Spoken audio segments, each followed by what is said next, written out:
first tell my mother's crimes. Wow. I was looking for this one right here. Come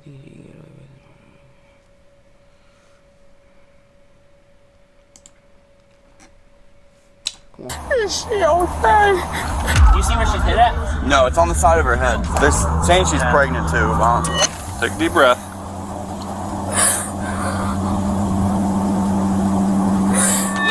This woman was just informed that her daughter, Tiara Harris, was shot in a gang-related incident and is in critical condition. They just were shooting, and the blood just started dripping from her head, like shooting them under the ambulance. Like, I can't even talk right now, bro. Her boyfriend rushed her to the hospital, but sadly, it was already too late. And the worst part, Tiara had nothing to do with the shootout. She was an innocent bystander. A simple mix-up left an innocent, pregnant mother of 2 dead, her children now motherless, and her family absolutely heartbroken. The police now face a grueling investigation. However, with everyone involved supposedly being gang members, catching the killers would prove to be much harder than anything they'd done before. We've been in touch with Yolanda, the mother featured in this video, and are proud to share that half of the video's profits will be donated to the Akron-based charity First Glance Student Center.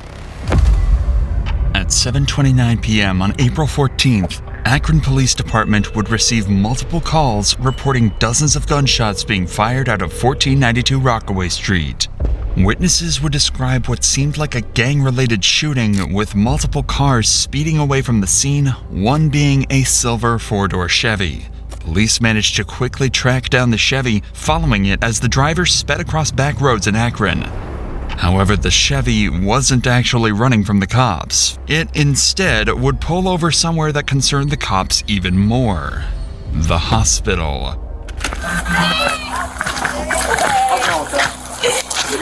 There's someone in the car still. Hey, hold up. 5807. 5807. Go ahead and shut the car off. Shut the car off. Shut the car off here. Go ahead and put your hands on top of your head, all right? Nope. Hands on top of your head. Step out. Step up. Well, do we have someone checking High Street? All right, man. Here, step back here to the back of the car. Go ahead and put your hands behind your back. With the incident being reported as a gang-related shootout, police would assume the man driving the Chevy to be a gang member, meaning he would be very unlikely to talk to them. So instead, they decide to stuff him in the back of a patrol car for later interrogation. As this was going on, dozens of additional 911 calls would ring in, witnesses would arrive at the Akron Police Department to give their testimonies, and more cars would arrive at the hospital. Most importantly, though, 4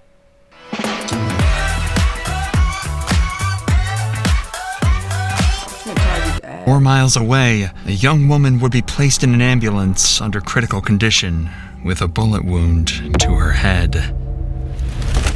Turns out all of this would be connected to a large group of reckless shooters.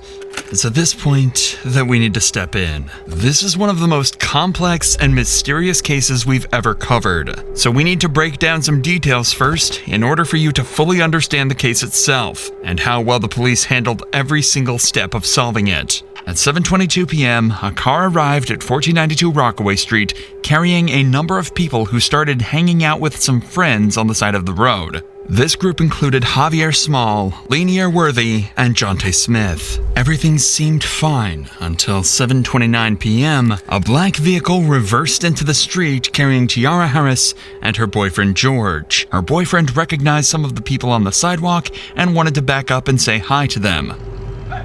At that very moment, on the other end of the street, 3 men emerged from an unrelated vehicle and started firing bullets.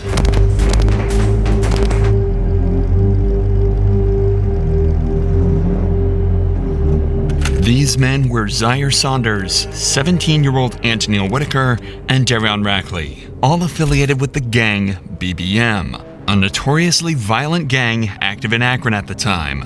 There was also the driver of the car, Jeremiah Williams. Their shots... How the fuck the driver get caught? How the fuck did the driver get caught? And how the fuck y'all niggas get caught? Like, I can understand. Okay, no, you can understand the driver getting caught, but how the fuck did y'all get caught running away? Like, how the fuck did these niggas get caught? I don't understand. I don't understand how niggas get caught like this.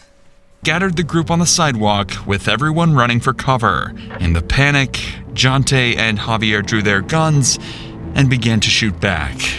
Bullets went back and forth, and everyone went into a panic as they realized their lives were at risk and a bullet could strike them at any moment. Seconds later, the dust settled, and the BBM members Zaire, Antonil, and Darion fled the scene. However, a grueling silence would ring throughout the street as Tiara's boyfriend, George, realized Tiara was the sole victim of the shooting. With BBM splitting up and running in different directions, George flooring it to the hospital, and everyone on the sidewalk either heading inside or preparing to head to the hospital too, cops would begin the grueling task of figuring out what just happened, and who, ultimately, was the one that fired the killing shot. Now that you understand exactly what happened, we can join the police as they try to figure out what just went down and how to solve the developing mystery. Remember that all the cops have received at this point is a phone call alerting them to the shooting and a description of the silver Chevy they've just pulled a gang member from. There's another victim that's at we don't know where that victim's going to go. There's a possibility that victim may be deceased. Yeah, they got shot. Okay. Someone's got to go check, probably. Two of the officers ran over to the front of the hospital and discovered Javier Small and his girlfriend in complete distress. He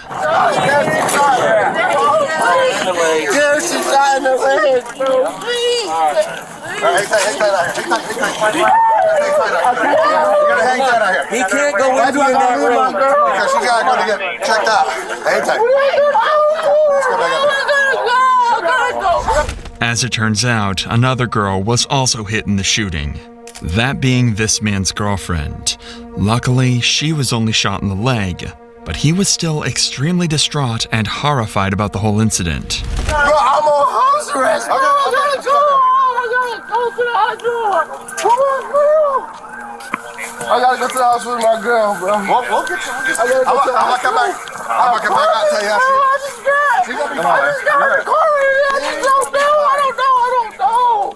I don't know, bro. My girl just got shot, bro. No. Despite how distraught this guy is, he was a passenger in the Chevy, which they just found multiple firearms inside of, so police promptly arrested him. Hey, Palfy, we'll take him over here. Across town, however, there's someone in a much worse position. Tiara Harris, the passenger in the black car. Can I open that up? I'm trying to. You gotta do it? Alright. They're saying she's pregnant too. Okay. How pregnant is she? Yes. How far along? 2 weeks pregnant. Okay. 2 weeks. Maybe 2? Yeah. Oh, okay. That's Oh, yeah. okay. Thank you. Yeah.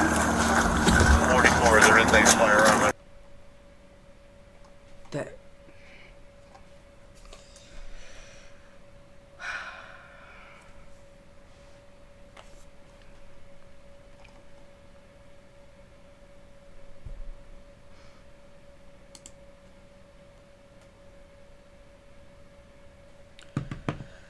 Alright, so it's like 2 weeks though. Yo, if this shit get way worse, I don't even know if I can watch this shit though. Am I allowed to ride in the car with her though to the hospital? Not right now. I'm sorry, man.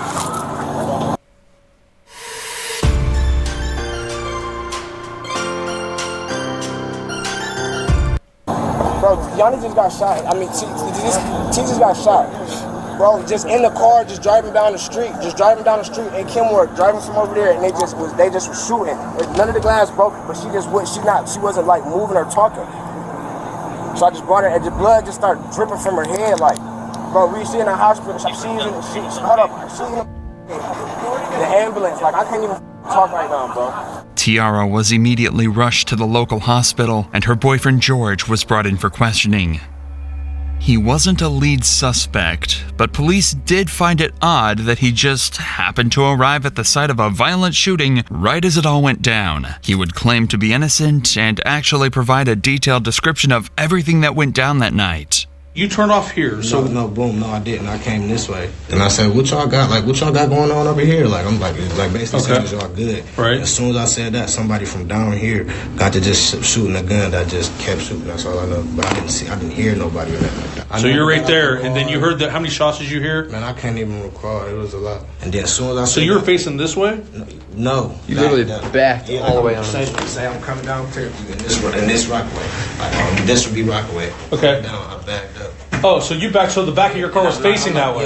Yeah, and I'm like, is y'all? I'm like, what y'all got going on? Like, I look out just like that. Like out the window? Like, as soon as I even, like, it should have been me, like, you feel me? Because I'm the one that looked straight out the window, like, are y'all all right? Y'all good type stuff. The cops asked him why he was even there in the first place, to which he just said he knew a couple of people on the street and that he had absolutely no involvement in the shooting. He's claiming that when he peeked out the window, his friends mistook him for the shooter and began to fire bullet after bullet directly at his vehicle. According to him, it wasn't an accident, but a misunderstanding, making the whole situation even more tragic. With George's statement, they were a little clearer on the whole situation. But they'd made no progress into actually solving the case or tracking down the real perpetrators. That was until they returned to the scene and spoke to a number of witnesses who had watched the entire event take place.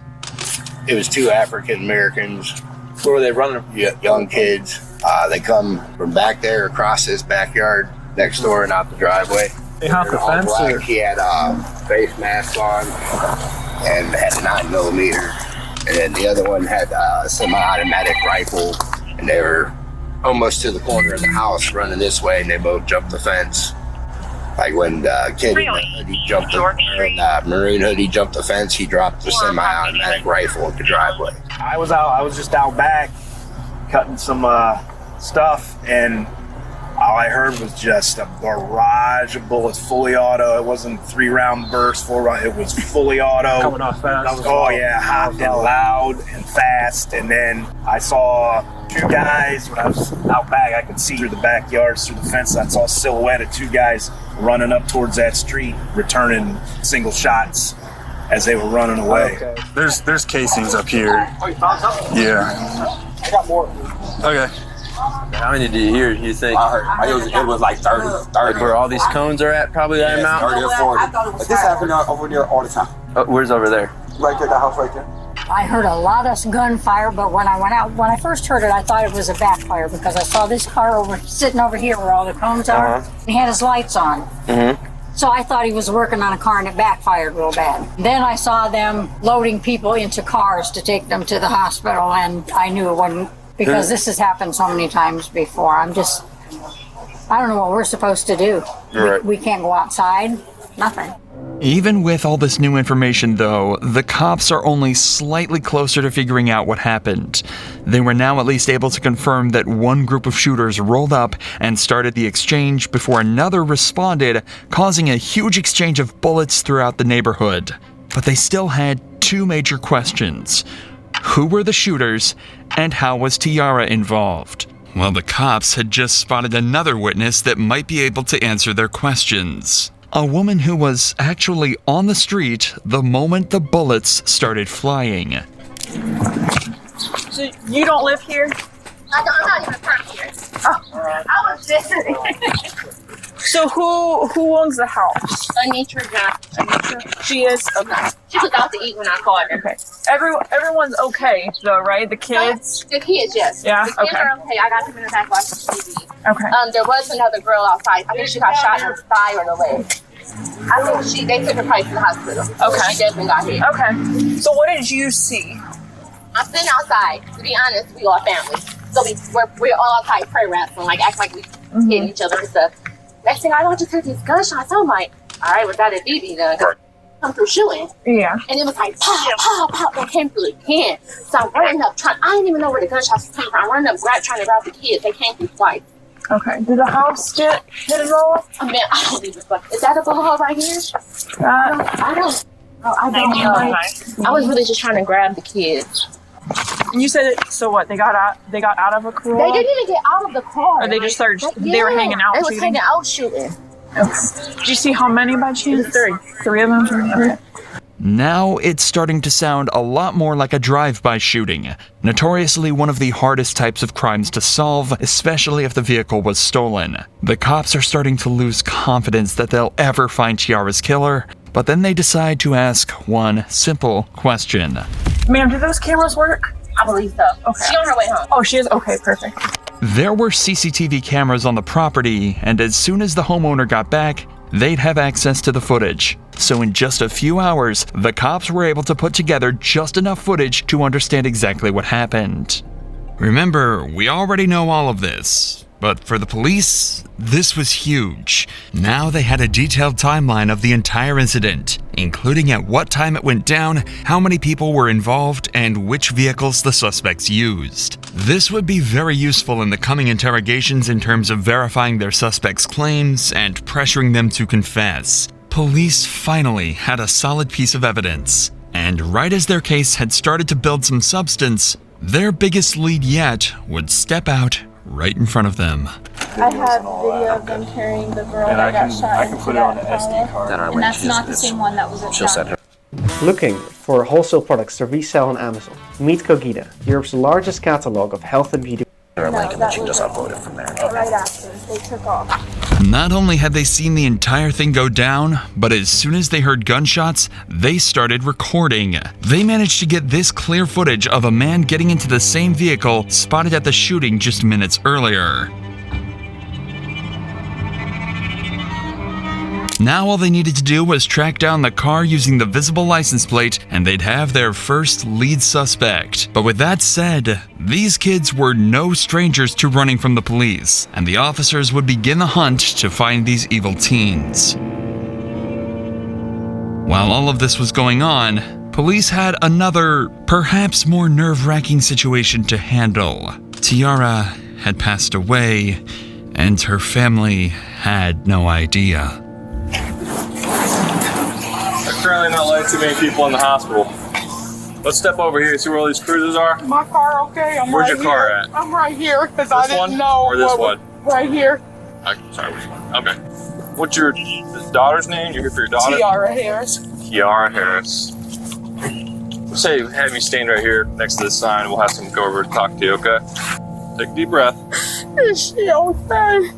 I don't know the names of who they are currently, miss. Just listen to the cop's tone here.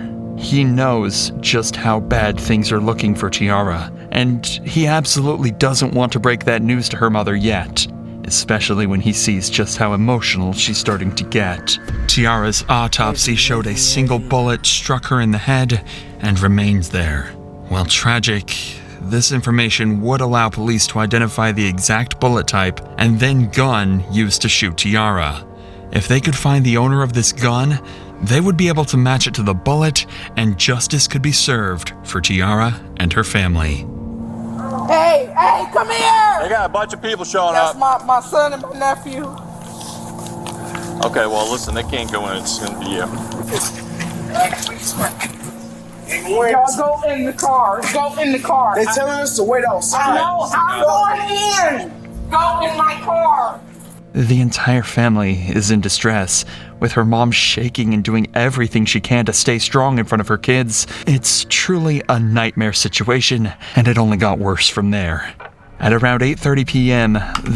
Crazy how these shits happen. Real shit, man. Real. They were informed that Tiara didn't make it. A bullet to the back of the head had ended her life, sending her family into complete grief and agony. Now police knew that they absolutely had to catch the people that did this to Tiara, or risk letting down her and her entire family. At this point, police had 6 different suspects on the run, all tied to the shooting, and they would eventually manage to track down and get interrogations with all of them. Their start came in the form of a Facebook post by someone named Jeremiah Williams, described as a member of the BBM gang. Apparently, the post consisted of him bragging about being at the shooting and escaping without getting caught. By using his Facebook profile, they'd find his address and pick him up for interrogation. With Jeremiah also being a supposed gang member, he too would prove to be extremely difficult to break. However, by using expert methods, police would actually get him to break completely, to the point where he actually started to cry. You want some tissue? Yeah, that's true. How's it going, Jeremiah? Pretty good. Sorry for the wait, man.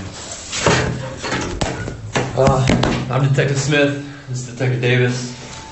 Nice to meet you. Alright, and so the reason why we have you sitting here talking to us is we need you to think back to April. There's an incident that happened on Rockaway. You remember this? This young lady got shot. You remember hearing about that? Mm-hmm. Okay, so during our investigation, your name's been coming up. But do you know about where you were that day, if you can? Or I was definitely at home. Apparently, Jeremiah also has an alibi, and even gives multiple names over that'll attest he wasn't on Rockaway that night. You're at home. Yeah. Where was that at Amherst? Amherst. This was right before my mom moved to Louisiana. My best friend, Rob, talked to her sister, the girl that died, her sister, Diane or however you say her name. My best friend, Rob, was like in the kind of little... Like dating? Yeah, with her sister. And it was crazy. We got on Facebook and it was all over Facebook. Her sister had got killed and stuff. And my mom was like, ain't that the girl that came over here? Start as mage. Don't panic in the instant. Clear the mobs first. Although the Arcanist is quite squishy, but as long as your positioning is good, won't get one shot. Don't miss any treasure chests on your way. Wow! Ice armor unlocks summoning talents. Summon the mob we just defeated. Help us tank the minion damage. Then concentrate attacks on the greater demon. One shot kill. The other day, and we like, no, that was her little sister. Has her little sister reached out to you guys or anything? We haven't talked to her, and I don't talk to her at all for real. But so you were at your house on Amherst? Yeah. Was there anyone with you that day? My mom. What's your mom's name? My mom's name is April. However, the detectives know this to be untrue. They know he was at the scene from the Facebook post he made. They know he did it, so they want to get a confession, or even better, some information that might help put more people in handcuffs. Wait, should I hop on VC? Oh, shit. Why am I so loose? The thing is, they're initially going to find that a lot harder than they'd hope. I have to ask, do you recognize this car? Dude, this was the car that was in that video. That's on Facebook. So you remember it? Yeah. Have you ever been in this car? No. Do you know who drives this car or owns this car? I don't know him by like name, but I know who he is. His name like Pa or something. Pa? That's what they call him. Do you know, can you describe him? That's funny because I don't even really know what he looks like. Like every time I've seen him with a ski mask on. Okay. Like I've never seen him outside of a ski mask. Okay. All right. Tell me a little bit about yourself, your past. Like, have you ever been in trouble or anything? Yeah. I'm actually right now. I got probation. So like just a weapons possession charge is all you got? It's like carrying a concealed firearm in a motor vehicle. Gotcha, yeah.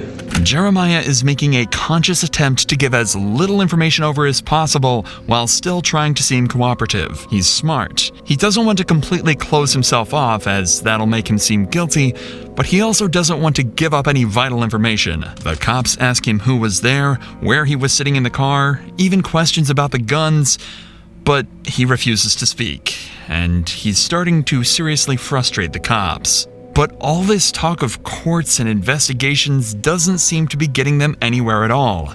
So instead, they switch gears. They're going to be as direct as possible and give it to him straight. That's their last hope at getting him to crack. What do your friends call you? Do you have a nickname or anything? Jay. We're just getting to know you, man. Right. Obviously, we can see that you're not a bad person. Just the vibes I'm getting. Yeah, for sure. But you're in here talking to us for a reason.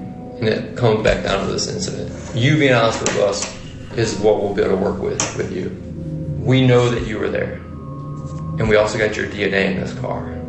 If I've been in that car, I would tell you guys I've been in that car. I don't have no reason to lie or no reason to put myself in any trouble. Your role in it is the driver, because we know you're the driver. Really what we're looking for is why. You're already being charged with the incident. You explaining your actions and what really went down is just going to help with your role in this. We know you didn't pull the trigger, but you not being honest with what went down is not going to help you. It's going to, the prosecutor and the judge and jury are going to look at someone who's not remorseful. Drove over there and they started shooting. So they told you to drive over to Rockaway? Yeah. Who was sitting where in the car? In the front, and Zebo sitting behind me, and then Pa sitting on the door. It worked. The cops actually got a name. It was a nickname, but cops could eventually tie this back to a man named Zaire Saunders, who would be interrogated later. This was huge. They'd actually gotten a gangster to tell on one of his partners. But they weren't done yet. They knew he still had more information, and they weren't going to stop putting on the pressure now. We got to go back to who was in the car with you. I know you know Zebo, Pa. You say you just know him by Pa.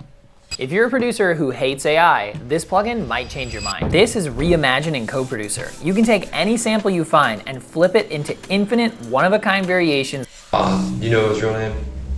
Okay. In the third person, you're saying how often have you seen him? Would you be able to identify that last person by a picture? Jeremiah physically looks defeated.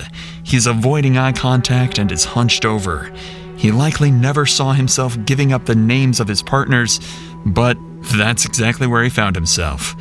The cops, however, are over the moon, even managing to get descriptions of the people he doesn't know the names of. They ask a few more questions before leaving him alone for a minute to prepare their next move.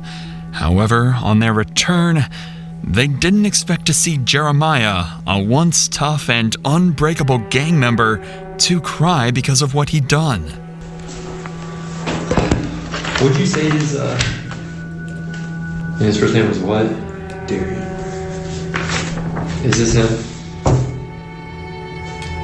Do you want some tissue, man? I need a verbal yes or no if that's him. Yeah. So let me get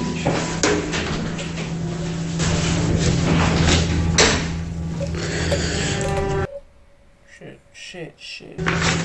Is this him? Do you want some tissue, man?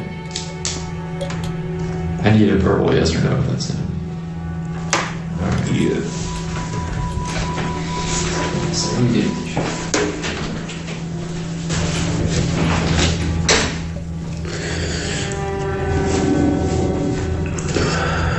If this is the first time you've seen a gang member cry, you're certainly not alone. But it actually happened again in the detective's very next interrogation. While these cops were busy talking to Jeremiah, a breakthrough had been made outside of the interrogation room. Remember this footage recorded by a civilian witness earlier? Well, after 5 days of investigation, they actually managed to track the car down, enabling them to take in another suspect, Antonil Whitaker. Police would quickly realize that Antonil might be even more important than Jeremiah as a suspect. He's a supposed member of the BBM gang, and believed to be one of the suspects that initiated the shootout. The thing is, he's just 17 years old. Since there's still some information even Jeremiah couldn't give them, they figured they might be able to scare him into giving up everything he knows. And their first idea is an unconventional but possibly extremely effective method: a call home to Mom. Hello, Ma.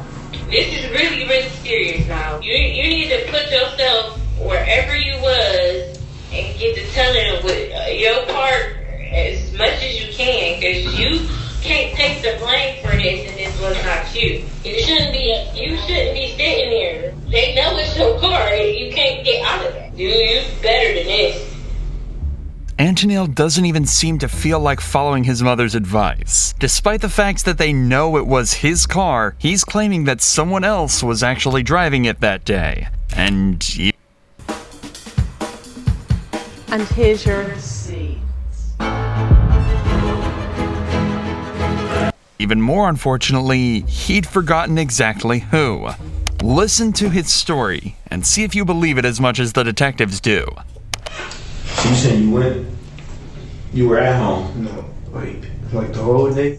Someone took your car somehow, brought your car back, gave you the keys back or whatever, and then so you could take your sister home. That doesn't make sense, man. You know a jury, you know a judge. They're not. I'll be honest with you. I mean, what you're giving is not even a good statement. It's not even a good lie. That's why it'd probably be easier for you to tell the truth.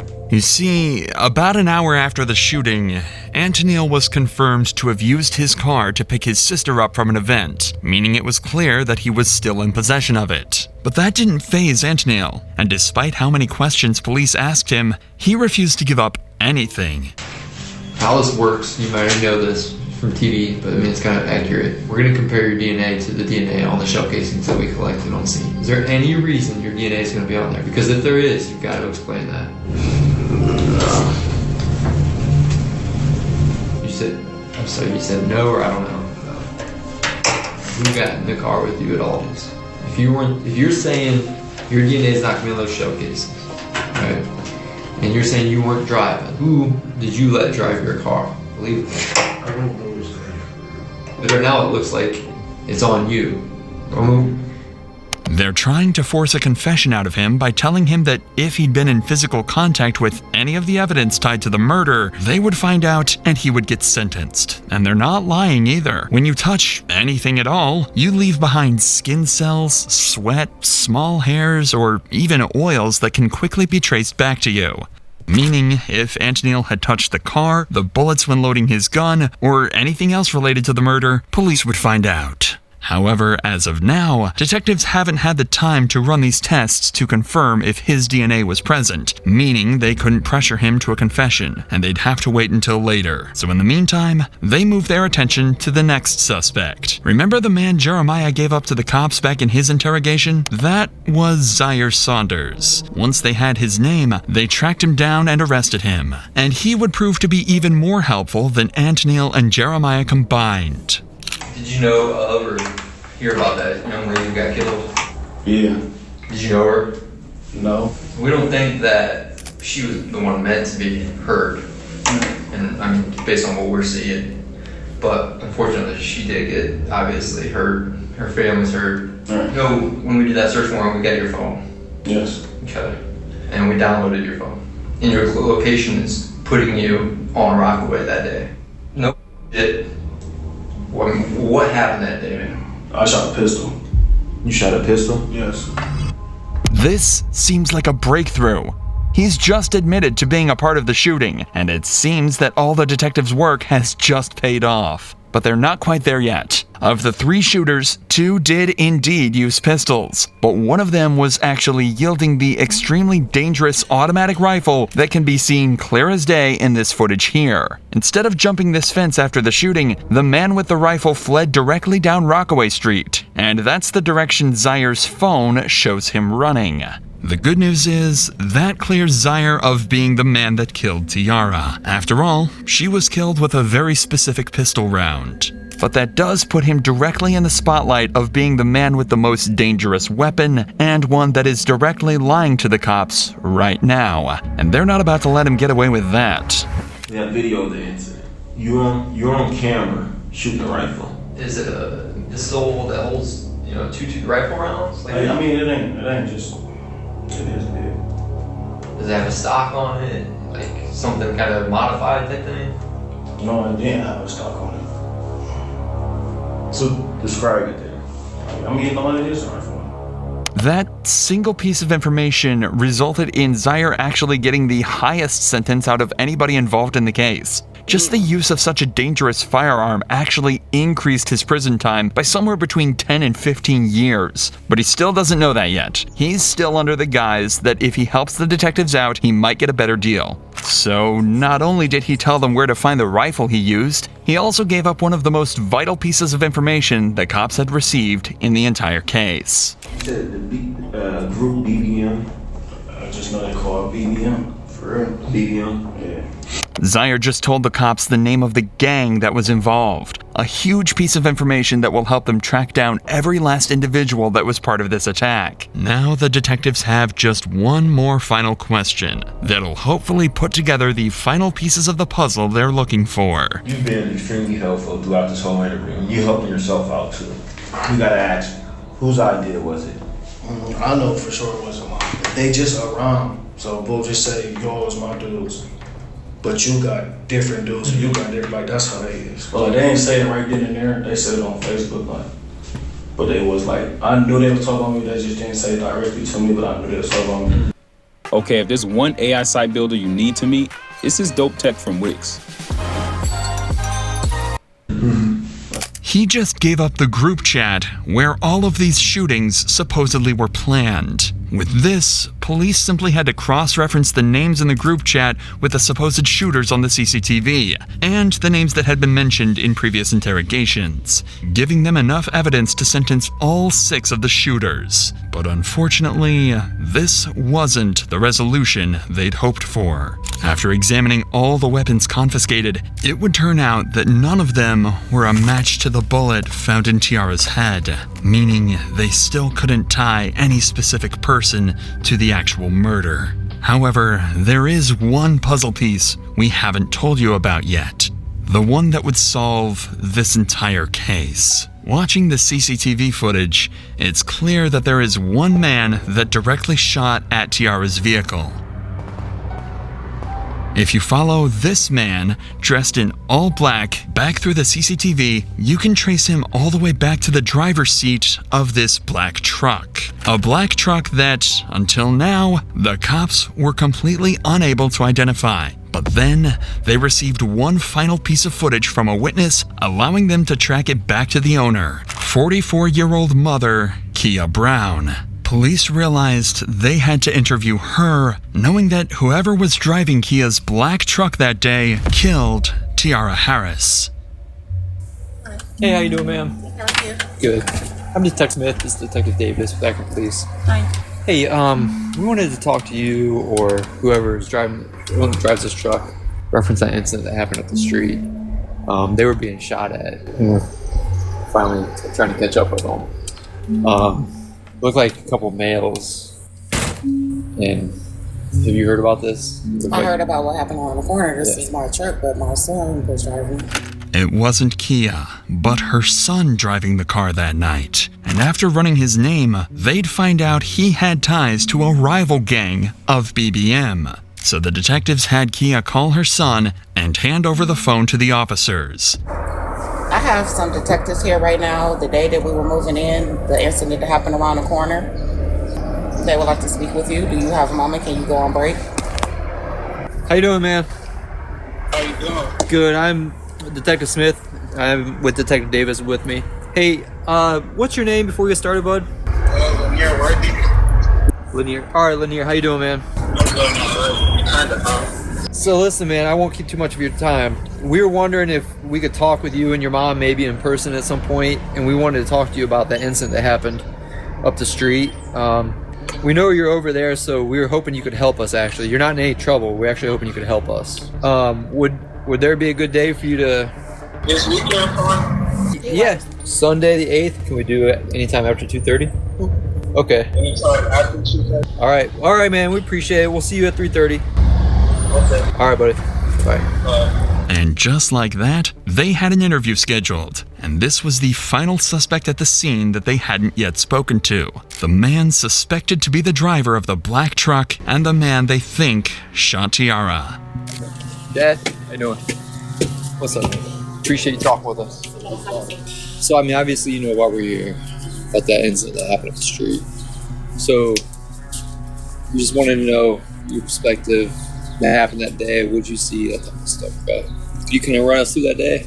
I was standing in the driveway on my phone. Then heard shots. I got down, ducked. Then when the shots stopped, I heard that, ran to the car. When the shots started happening, you ran and got in the driver's seat. And then Teen got in your passenger seat. Right? Okay. That was it. Lanier had just told them he was driving the black truck that day, confirming he was the man in all black that drove the truck and hopped in the Chevy. He was the man that fired the bullets. So they decided to ask him up front. I'm about to ask you something, man. I'm about to ask you from your parents. I'm sorry, but I gotta ask. Did you shoot that day? Yes, sir. Okay. Even though he said no, police already had all the evidence they needed. The car tied to him, his ties to the rival gang, and finally the video of him shooting at Tiara's car. So they arrested him on the spot and brought him in for interrogation. What's up, man? Here? He can come in. Am I able to have a lawyer with me right now? What's that? Can I have a lawyer with me? You can do whatever you want, man. I'm not here to... Okay. Are you saying you want your lawyer? You don't want to talk? Yeah. Okay. All right. But in the end, this wouldn't matter, as when they arrested and processed him, they managed to confiscate his gun. And after analyzing the forensics of the bullet inside of Tiara and Lanier's gun, it was a match. Lanier had fired the killing shot. After 5 months of investigation, all the puzzle pieces were finally in place. In total, 7 people were charged in this incident. Zaire Saunders was charged with involuntary manslaughter and 4 counts of felonious assault and was sentenced to 35 to 40 years. Antneil Whitaker and Jeremiah Williams got 20 to 24 years on similar charges, while the 4th assailant in this group, Darion Rackley, got 34 to 40 years. It was confirmed Antneil's DNA was in fact found on various bullet casings on Rockaway Street, despite his claims in the interrogation room. The next 2 to be sentenced were the ones who shot back at Zaire's group after being rolled up on. They were Javier Small and Jonte Smith, who were sentenced to 4 years and 2.5 years respectively. Lastly was Lanier Worthy, Tiara's actual killer. However, as of this video's upload, he's still awaiting sentencing. Tiara and George were not involved in any of the gangs in the shootout and were found completely innocent.